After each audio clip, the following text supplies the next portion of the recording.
that man Steve Smith, who's just his average across his last 10 Ashes performances is something phenomenal to behold. And I'd like to welcome onto the show through gritted teeth, brilliant host of the Big Smash Cricket Podcast, Paul Dennett is with us. Morning to you, Paul. How are you doing? Morning, Will. I'm fantastic. Had 4 wonderful days in the sun at Edgbaston, wonderful atmosphere, and I'm exhausted but exhilarated. I mean, 3 incredibly competitive days, and it really finally in the balance going into today. But the feeling always was, if you can't get Steve Smith out, we're going to have a problem. And it felt like those, particularly that first wicket of the day, really took its time coming. Sure did. And then when it did happen, Matthew Wade came out to bat, who has been in extraordinary form himself. So when he joined Smith, it's a partnership that many bowling sides would struggle to remove. I would say about 2 years ago, if someone had said, will Matthew Wade ever play for Australia again, I'd have given you odds of 1,000 to 1, but he's just scored runs in every single format. So it probably will go unnoticed beneath the brilliance of Steve Smith, but his century today for pretty good moment for the Australian selectors, actually, for having the courage to bring him back. I mean, what we do know is that Steve Smith gets jitters when he hits the 140s. So that's something. We're not going to get many double centuries, but I'd be interested to know what the odds are on him getting another 8 centuries across the next 8 innings, because he's in that kind of form right now. And I don't think, well, there's certainly for me not a better batsman playing right now, but it's difficult to think of somebody who just deals with everything thrown at him as well as Steve Smith does in modern memory. Absolutely, and he is in the stratosphere already as far as the statistics go. That it's not all about the numbers, but the numbers at the moment are quite amazing. That he is now batting average of 63, which for anyone who's had any sort of career in Test cricket in 140-odd years, there's only one name above him, and he's a long way above him, 37 higher at 100, and that's Don Bradman, so he's second of all time at the moment. It's pretty impressive, I think it's fair to say. Look, we can sit here and wax lyrical about how brilliant Australia were, but there were some, let's say, interesting decisions from a captaincy perspective from Joe Root today. What did you make of the choices in the field with the ball from Root, and particularly I'm intrigued as to what on earth was going on with Chris Woakes today? Yeah, it's surprising that he didn't bowl more overs, and I suppose there's you've got to be a bit sympathetic, I suppose, to Root, given that Anderson was unavailable to bowl. And once you lose a top-flight bowler like that, it does throw everything into disarray. The fact that Woakes is going to be vital come the Lord's Test match, maybe he's already got an eye to that Woakes' average at Lord's is incredible, and that you want to protect him ahead of that. I'm not sure. I didn't hear of any news of Woakes being injured, so I would have thought maybe you'd have got a bit of a bowl earlier. But the pitch is not really suiting the fast bowlers at the moment. It's really down to the spinners. And, we saw the ball that Moeen Ali got Tim Payne out with. If you looked at that ball in isolation, you would have thought he was going to have a remarkable day, but the rest of it didn't really click for him. Whereas I think for Nathan Lyon tomorrow, I expect him to bowl pretty well. Yeah, there's no denying that, and we'll get into Moeen Ali in a moment. I think what stunned me is if Woakes wasn't injured, it's his home ground. Maybe you were looking to Lord's, but we're talking about a day when you had Ben Stokes, well, over the 2 days, over the innings, bowling 22 overs, Broad the same, but Woakes sitting back at 13. And then from a spin perspective, we've got Root and Denley taking 26 overs between them, who, Root was meant to be a relief guy, and Denley was barely meant to even be bowling. I know they're missing Jimmy Anderson, but it does feel like it was just let's throw something at a wall and see if it sticks. Yeah, and I think that does also come down to the pitch where when the Knicks were being obtained across the last, except for the first day, Knicks haven't been carrying, and once the ball gets 40 or 50 overs old, it just becomes very, very unresponsive. And so I think as a captain, you're going to look towards the spin, and I think Australia may well do it tomorrow as well. But it wouldn't surprise me if not only Nathan Lyon bowls a lot of overs, but that Travis Head, maybe even Steve Smith, bowl a fair degree of spin as well. Yeah, no doubt. There's definitely potential for that. What do you think will be the approach of England coming into? I mean, firstly, got through those 6 or so overs unscathed. That's the first key, but they're going to have to face quite a few more coming up today if they're going to push for the draw. And it feels like that's the most likely direction for them? Yeah, I think, if they were to win it from here, it would be one of the all-time great second innings performances, because the run rate required would be so high.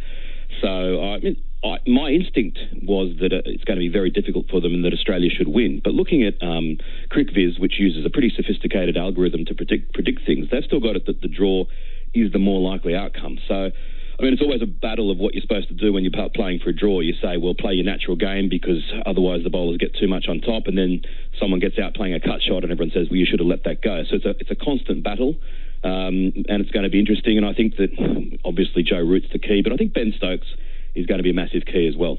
Yeah, if I'm looking down the order, there was somebody suggesting earlier, I saw on Twitter, that was saying, look, what's the whole point in going for a draw? Why not go out there and actually change the order and make it at the top? You go for your Roy, you have Bairstow further up the order, you have Stokes further up the order, you have Root up there as well, and essentially go out there and treat it like a big one-day score.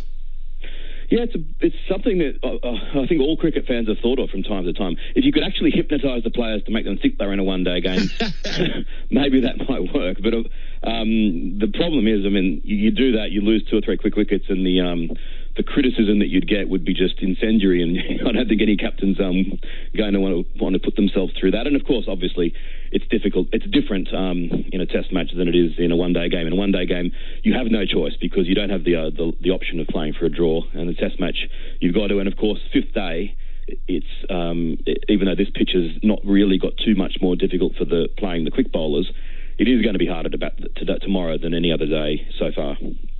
Now, you were actually at Edgbaston, as you were saying, over the recent days, and enjoying what is a really good atmosphere there, I think it's fair to say. But I was following your social media earlier, Paul, and it's fair to say you came in for a little bit of stick as well.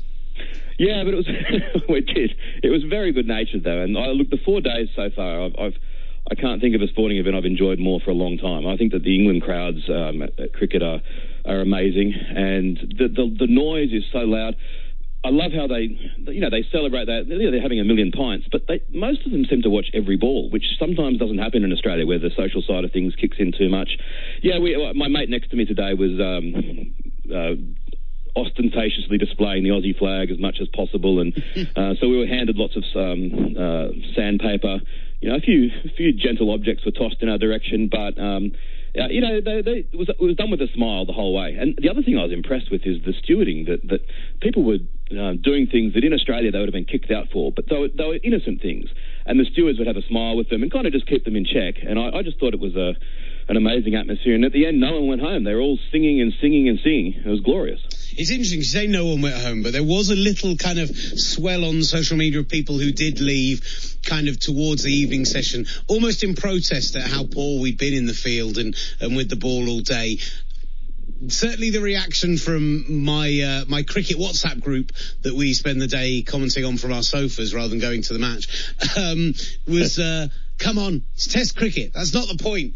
I think they were accused of being snowflakes and not ready for this level of the game yet, clearly. Well, I suppose I was blinded by what was in front of me, but there was a hardcore section in the Holly stand that wouldn't go home 45 minutes after stumps. The cricket was long since gone, but they were all singing and dancing to that effect, and that was pretty cool to be a part of and to join the dancing with. I bet it was a little different the day before when it tipped down with rain, though. But that's part of the thrill over here, that the weather changes so quickly as well, that I was certain on sometimes that the rain was going to set fair for a long time. But when it tipped down with rain, they seemed to be just dancing in the rain, and then the rain stopped and on they went. And here's the good news for you. After originally it was predicted to rain quite a bit on Monday, the latest weather forecast is saying that after a couple of overnight showers, we're expecting a clear day from about 8 a.m. onwards. So we're going to be seeing probably 90 overs of cricket. Magnificent. What we need from an Australian perspective is for it to be clear but overcast. So no rain, but almost raining to make it as difficult as possible. Well, it's Birmingham. Of course it's going to be overcast. That's how it works. Paul, kind of final thing, looking forward to tomorrow, how do you think tomorrow's play goes, and what do you think the approach will be? We talked about how England approached today, considering the test looking forward. What do you think the approach will be today, considering that, there's still a lot more cricket to be played over what's a very short time for this particular Ashes series.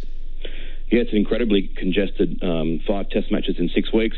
I think Australia will go out there initially and try to blast things out with the quicks, but very quickly they'll move to a containing role.